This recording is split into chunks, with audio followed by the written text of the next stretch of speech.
हरे कृष्णा। जगत गुरु श्रील प्रभुपाद महाराज की जय। नमो विष्णुपादाय कृष्णप्रेष्ठाय भूतले श्रीमते भक्तिवेदांत स्वामिनिति नामिने। नमस्ते सारस्वते देवे गौरवाणी प्रचारणे निर्विशेषशून्यवादी पाश्चात्यदेशतारणे। जय श्री कृष्ण चैतन्य प्रभु नित्यानंद श्री अद्वैत गदाधर शिवासदि गौरभक्तवृंद। हरे कृष्ण कृष्ण कृष्ण हरे हरे, हरे राम राम राम हरे हरे। हरे कृष्ण कृष्ण कृष्ण हरे हरे, हरे राम राम राम हरे हरे। हरे कृष्ण कृष्ण कृष्ण हरे हरे, हरे राम राम राम हरे हरे। जगत गुरु श्रील प्रभुपाद महाराज की जय। परम पूज्य लोकनाथ स्वामी महाराज की जय। निताई गौर प्रेमानंदे हरि हरि बोल। ओम नमो भगवते वासुदेवाय, ओम नमो भगवते वासुदेवाय, ओम नमो भगवते वासुदेवाय। आज पार्श्व एकादशी है। सभी को एकादशी की हार्दिक शुभेच्छा।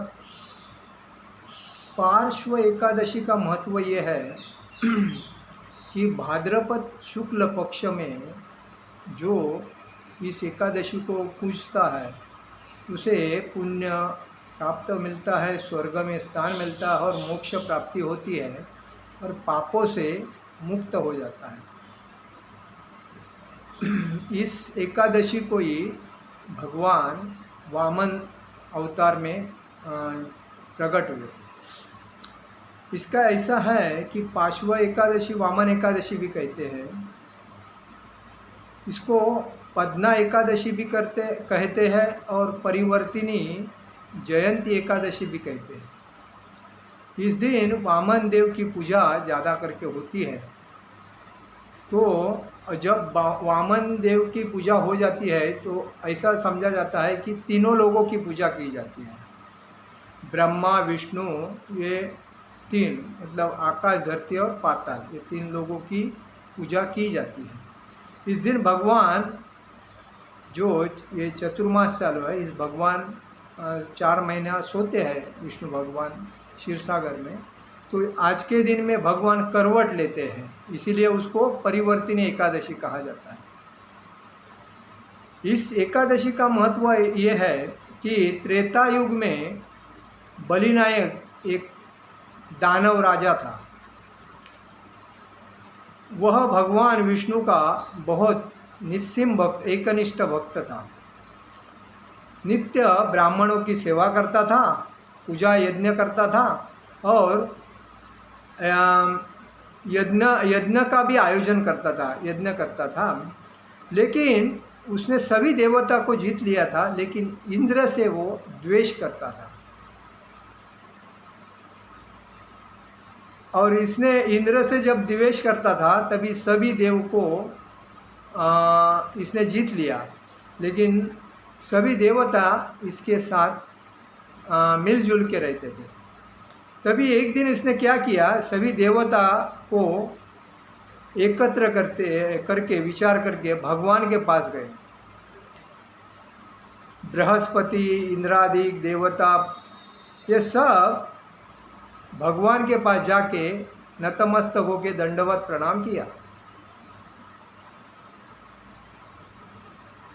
और भगवान विष्णु का उन्होंने वेद मंत्र द्वारा पूजन और स्तुति करने लगे।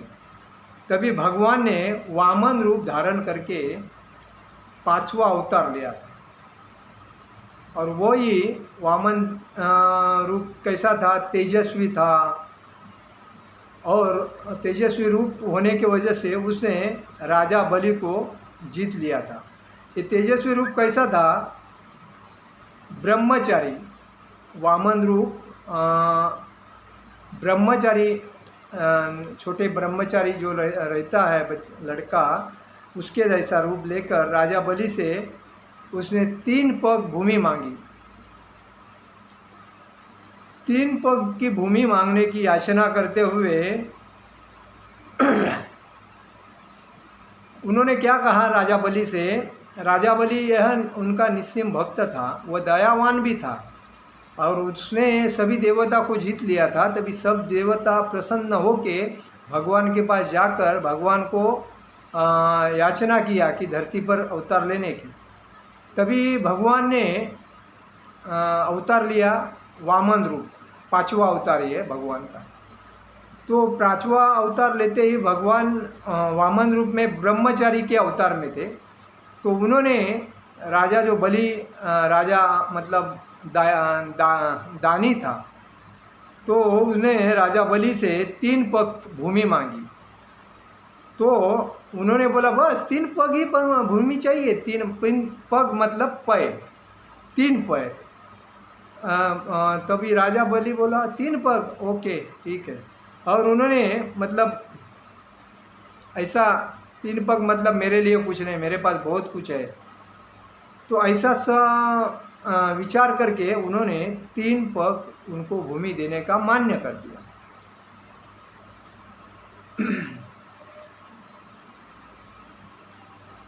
तो भगवान ने क्या किया, अपना त्रिविक्रम रूप को बढ़ाकर, मतलब उनका जो छोटा टेंगू मतलब जो रूप था, तो उसको बढ़ाकर उन्होंने त्रिविक्रम रूप को बढ़ाकर भूलोक में पद, भूलोक में पाय, भूलोक में जांघा, स्वर्गलोक में कमर, महलोक में पेट, जनलोक में हृदय, यमलोक में कंठ और सत्यलोक में मुख, उसके ऊपर मस्तक स्थापित किया। मतलब भगवान ने कैसा कैसा अपना शरीर को लंबा चौड़ा करके, मतलब त्रिविक्रम ये भगवान का नाम है। तो भगवान ने पहला क्या किया, रूप को त्रिविक्रम मतलब 3 विक मतलब रूप था, तो उसको बढ़ा दिया, त्रिविक्रम रूप को बढ़ाया। मतलब त्रिविक्रम ये उनका वामन रूप, और उस रूप को उन्होंने बढ़ाकर भूलोक में पैर रखा। भूलोक मतलब जमीन में पैर रखा, भूवलोक में जांग रखा, स्वर्गलोक में कमर रखा, महलोक में पेट रखा, जनलोक में हृदय रखा, यमलोक में कंठ रखा, यमलोक में कंठ रखा, और सत्यलोक में मुख रखा, मुख रखा। और उसके ऊपर, सत्यलोक के ऊपर उन्होंने अपना मस्तक स्थापित किया। मस्तक सर, सूर्य चंद्रमा सब ग्रह गणयोग नक्षत्र इंद्रादि देवता और शेष आदि सब नागगणों ने विविध प्रकार के वेद सूक्तों से प्रार्थना किया। ये जब भगवान ने अपना रूप बढ़ा लिया, तभी ये सभी ने प्रार्थना किया। तभी भगवान ने वामन रूप भगवान ने राजा बलि का हाथ पकड़कर कहा, पद से पृथ्वी मैंने नाप ली, दूसरी से स्वर्गलोक नाप लिया, मतलब पृथ्वी हो गई स्वर्ग हो। अभी तीसरा पैर मैं कहाँ रखूं? स्वर्गलोक पूर्ण हो गया, अब तीसरा पैर कहाँ रखूं? तभी बलि राजा ने अपना सिर झुका लिया और कहा कि आपका तीसरा जो पैर है मेरे सर पे रखो। तो उन्होंने सर झुका के उनका तीसरा जो पैर उनके मस्तक में पर रखा। तभी वह बलि राजा कहाँ गया? पाताल में गया। मतलब कहाँ गया? पृथ्वी, स्वर्ग और पाताल। पृथ्वी, स्वर्ग और पाताल, ये तीन पैर में नाप लिया भगवान ने। और उसको विनंती किया, बलि राजा ने भगवान से विनंती किया, वामन रूप भगवान से, कि नम्रता से विनंती किया कि मैंने हमेशा आपका हित किया है, आपकी सेवा और भक्ति किया है, मैं आपका निस्सिम भक्त हूँ, तो आप मेरे निकट रहेंगे, ऐसी विनंती किया। विनंती मतलब नम्रता से विनंती किया भगवान से, वामन देव भगवान से। तभी वह